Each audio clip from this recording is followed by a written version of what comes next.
Horror कहानियां थी।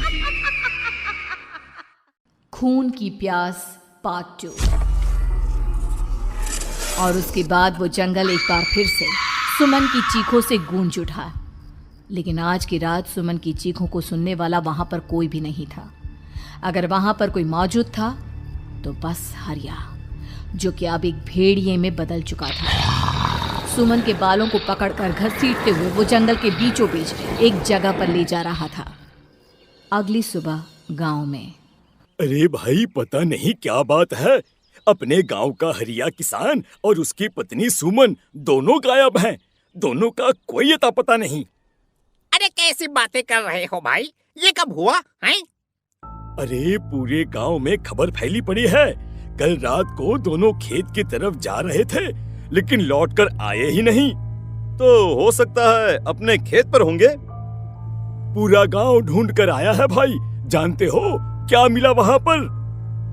क्या हुआ भाई? क्या मिला? बताओ हमें, क्या मिला? अरे हरिया की पत्नी सुमन के कपड़े पड़े हुए थे। शरीर का एक एक कपड़ा फटा हुआ झोपड़ी के बाहर पड़ा था, लेकिन दोनों पति पत्नी का कोई पता ठिकाना नहीं था। अरे भाई, लेकिन उसका जो दोस्त है ना रामू किसान, उससे पता करके आते हैं ना। अब तक तो दोनों साथ ही खेत पर जाया करते थे।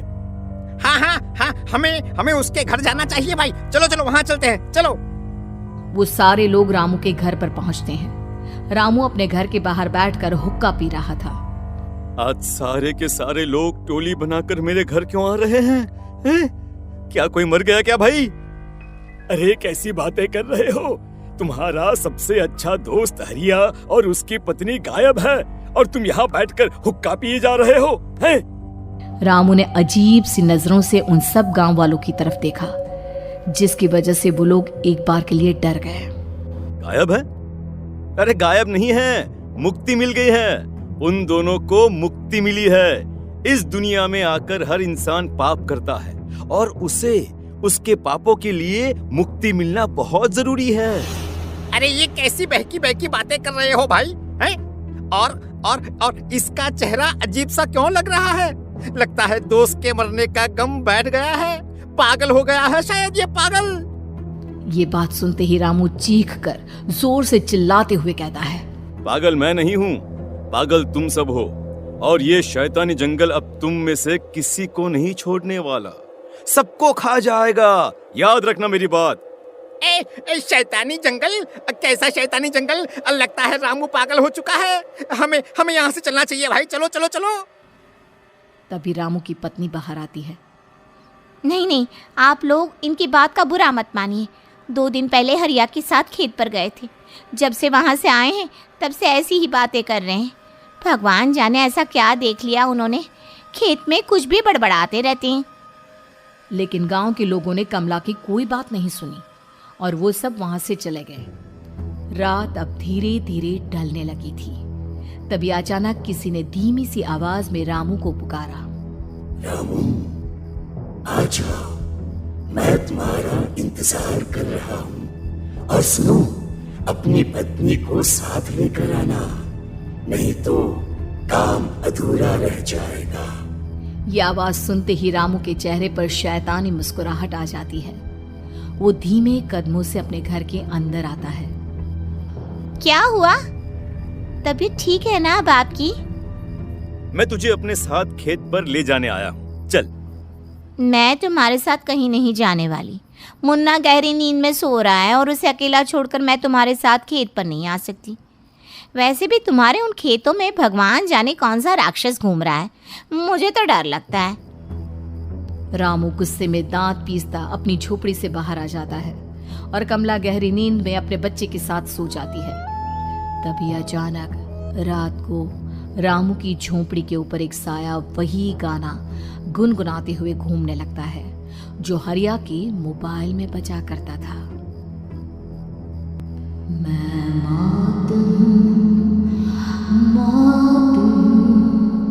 मौत जो पसरी है चारों ओर, जो आएगी कहीं से भी निगल जाएगी सबको। मैं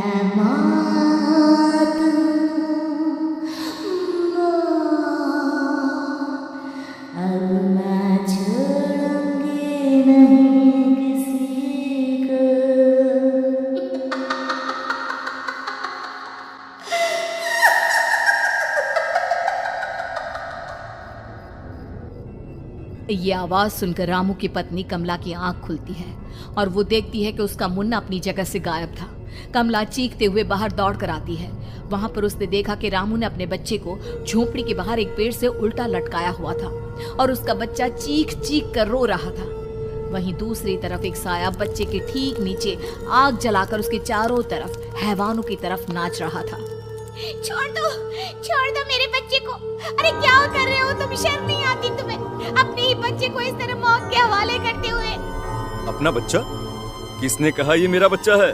अरे ये तो उस रामू की औलाद है, इस गांव के किसान रामू की, और मेरी दुश्मनी इस गांव के हर इंसान के साथ है। क्या? कैसी बात कर रहे हो तुम? और ये औरत कौन है? ये मेरे बच्चे को खा जाएगी। तभी अचानक से उस साया ने एक बेहद खतरनाक दिखने वाली औरत का रूप ले लिया और उसकी आंखों से आग निकल रही थी। सही पहचाना तूने, मैं तेरे बच्चे को खा जाऊंगी। अगर तू अपनी इस हैवान पति रामू के साथ जंगल नहीं आई तो मैं तेरे बच्चे को खा जाऊंगी। लेकिन क्यों? आखिर क्या चाहती हो तुम मुझसे? मुझे जंगल क्यों ले जाना चाहती हो? औरत बुरी तरह से ठहाके मार मार कर जोर जोर से हंसने लगी और साथ में रामू भी। ये तो तुझे वहाँ चलने के बाद ही पता चलेगा ना। अगर तू नहीं आई तो थोड़ी देर में तेरा ये बच्चा आग में जलकर मर जाएगा। चल जल्दी। नहीं नहीं, मेरे बच्चे को छोड़ दो। तुम जहाँ कहोगे मैं तुम्हारे साथ चलने के लिए तैयार हूँ। और उसके बाद उस बच्चे को झोपड़ी में लिटाकर आगे आगे वो साया चल रहा था और उसके पीछे पीछे रामू अपनी पत्नी के बाल पकड़कर उसे घसीटते हुए जंगल की तरफ ले गया। जंगल में जाने के बाद, कितनी खूबसूरत हो तुम। आज की रात बस तुम और मैं एक दूसरे के साथ रहेंगे। मुझे तुमसे बहुत डर लग रहा है। तुम्हें क्या हो गया है? तुम तो बिल्कुल ठीक थे। वो होगा जो हमारे बीच होना चाहिए। तो आओ आओ, अपने आप को मेरे हवाले कर दो। कमला ने डर की वजह से अपनी दोनों आंखें कसकर बंद कर ली थी। रामू ने बुरी तरह से चीख कर कमला से कहा, आंखें खोलो अपनी और मेरी तरफ देखो। कमला ने जैसे ही अपनी आंखें खोली उसने देखा कि रामू एक खतरनाक खूनी हैवान में बदल चुका था। कौन हो तुम? जाने दो मुझे। क्या चाहते हो मुझसे? वही जो एक आदमी एक औरत से चाहता है। मैं तुम्हारा पति रामू नहीं, बल्कि इस जंगल का एक भेड़िया हूँ, और आज की रात तुम्हारे खून से अपनी प्यास बुझा जाऊं। और उसके बाद वो जंगल कमला की दर्दनाक चीखों से गूंज उठा। अगली सुबह कमला के कपड़े भी जंगल में उसी तरह पाए गए जैसे कि सुमन के पाए गए थे। इस घटना के बाद पूरे गांव में दहशत का माहौल था। अपने माँ बाप की मौत और गांव में हो रहे इस तरह की घटनाओं की खबर सुनकर किशन शहर से गांव लौट आया था। अपने माँ बाप की बेदर्द मौत की वजह से वो बहुत परेशान था। तभी अचानक उसे अपने घर में खाट के नीचे पड़ा हुआ वो मोबाइल फोन मिला जो उसने अपने पापा हरिया को गिफ्ट किया था। अरे कितने प्यार से पापा के लिए मोबाइल फोन लेकर आया था। इसे एक दिन भी काम में नहीं ले पाए। और आखिर कौन है जो गांव में इस तरह की हत्याएं कर रहा है? क्या है इन सब के पीछे? क्या है? मुझे पता करना ही होगा, वरना एक दिन पूरा का पूरा गांव खाली हो जाएगा। इस गांव में एक भी जिंदा इंसान नहीं बचेगा। गांव के लोगों की मदद करने के इरादे से किशन अपने गांव से दूर एक दूसरे गांव में बहुत बड़े तांत्रिक के पास मिलने के लिए गया। तांत्रिक बाबा, अब आप ही कुछ उपाय बता सकते हैं। भगवान जाने हमारे गांव को किसकी नजर लग गई है। नजर नहीं लगी है, किसी ने तुम्हारे गांव को बद्दुआ दी है। किसी सताई हुई आत्मा का प्रकोप है और अब वो पूरे गांव में किसी को नहीं छोड़ेगी जब तक उसकी आत्मा को शांति नहीं मिल जाती। अरे लेकिन ऐसा कौन है बाबा? किसकी आत्मा है और कैसे मिलेगी उसे शांति? मौत है मौत, कहीं से भी आएगी और सबको निगल जाएगी। इससे बचने का सिर्फ एक ही उपाय है, लेकिन उस उपाय को करना आसान नहीं होगा। जो भी उस उपाय को करने की कोशिश करेगा उसकी जान जा सकती है। भले ही मेरी जान चली जाए, लेकिन मैं अपने गांव के लोगों की जान बचाने की पूरी कोशिश करूंगा बाबा। तो ठीक है, फिर अगली अमावस की रात जैसा मैं कहता हूँ वैसा ही करना। अमावस की रात तांत्रिक के बताए अनुसार किशन अपने साथ केरोसिन लेकर जंगल की तरफ चल पड़ा। उसके हाथ में देवी के मंदिर का सिंदूर भी था। किशन जंगल के बीचों बीच पहुंचा। ये देखकर उसकी आंखें फटी की फटी रह गई। वहां एक उबलते पानी का तालाब था और कई लोगों की लाश लटक रही थी। किशन के माँ बाप की लाश भी वहीं थी। माँ, बापू, क्या हो गया? ये क्या हो गया? तभी वहां पर एक औरत और आदमी आते हैं। उन्हें देखकर किशन चौंक जाता है। गोपाल काका, आपकी तो 5 साल पहले मौत हो गई थी। और निर्मला काकी, आप? हाँ, मौत तो हो गई थी, लेकिन तुम ये नहीं जानते कि हमारी मौत कैसे हुई थी। क्या कहना चाहते हैं आप? कुछ नहीं, बस ये जान लो कि अब इस गांव में कोई जिंदा नहीं बचेगा। लेकिन क्यों काकी? क्योंकि 5 साल पहले इन गांव वालों ने मुझे डायन बताकर पत्थर मार मार के मार डाला। मेरी कोई गलती नहीं थी। गांव का एक बच्चा क्या लापता हुआ, सारा इल्जाम मेरी पत्नी पे डाल दिया।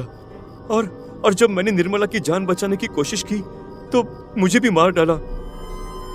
आपके साथ ये बहुत गलत हुआ काकी, लेकिन आप जो कर रहे हैं वो भी सही नहीं है ना? तुम यहाँ से चले जाओ, वरना तुम भी नहीं बचोगे। हमारी आत्मा पिछले 5 साल से मुक्ति के लिए भटक रही है। चले जाओ यहाँ से। मौका देखकर किशन सिंदूर उन दोनों के ऊपर डाल देता है। उनका शरीर जलने लगता है और वो भयानक तरीके से चिल्लाने लगते हैं।